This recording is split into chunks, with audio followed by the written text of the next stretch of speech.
السلام علیکم ورحمۃ اللہ وبرکاتہ۔ بسم اللہ الرحمن الرحیم۔ الصلاۃ والسلام علیک یا رسول اللہ وعلی آلک واصحابک یا حبیب اللہ صلی اللہ تعالی علیہ وسلم۔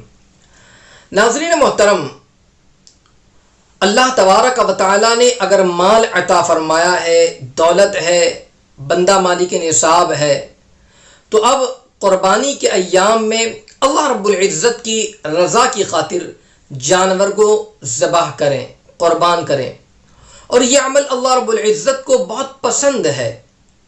یاد رہے کہ جو انعام اور اکرام کی بارش ہوتی ہے، جب کوئی بندہ اللہ کی رضا کی خاطر جانور کو جو ہے قربانی کے ایام میں ذبح کرتا ہے، اس کا ہم اندازہ نہیں لگا سکتے۔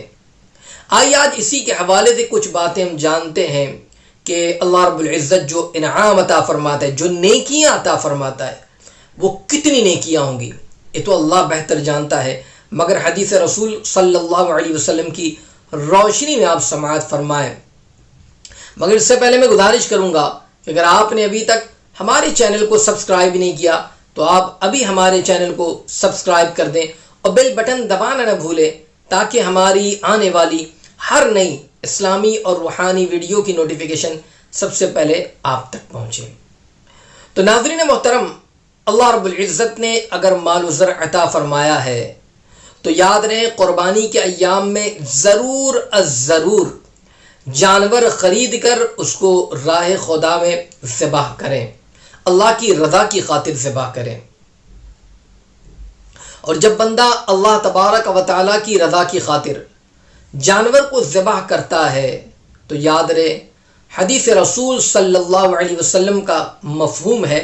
ترمذی شریف کی روایت ہے، آقا دو جہاں نور مجسم صلی اللہ علیہ وسلم نے ارشاد فرمایا کہ قربانی کرنے والے کو قربانی کے جانور کے ہر بال کے بدلے میں ایک نیکی ملتی ہے۔ سبحان اللہ! آپ سوچیں کہ جانور کے جسم میں بال کتنے ہوں گے اور ہر بال کے بدلے میں اسے نیکی دی جاتی ہے۔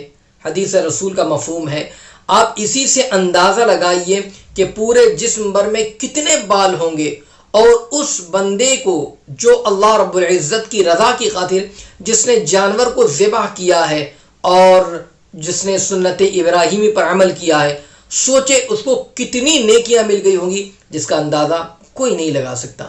اس لیے اللہ رب العزت کی رضا کی خاطر قربانی کے دنوں میں قربانی ضرور کریں اور اللہ رب العزت کو راضی کریں، اور یہ عمل اللہ کے نزدیک بڑا پسندیدہ ہے، بڑا محبوب ہے۔ اس پر عمل کرنے کی کوشش کریں۔ اللہ رب العزت ہم تمام کو اس کی راہ میں جانور کو ذبح کرنے کی توفیق عطا فرمائے اور ہماری قربانی کو اللہ رب العزت قبول فرمائے۔ آمین۔ السلام علیکم ورحمۃ اللہ وبرکاتہ۔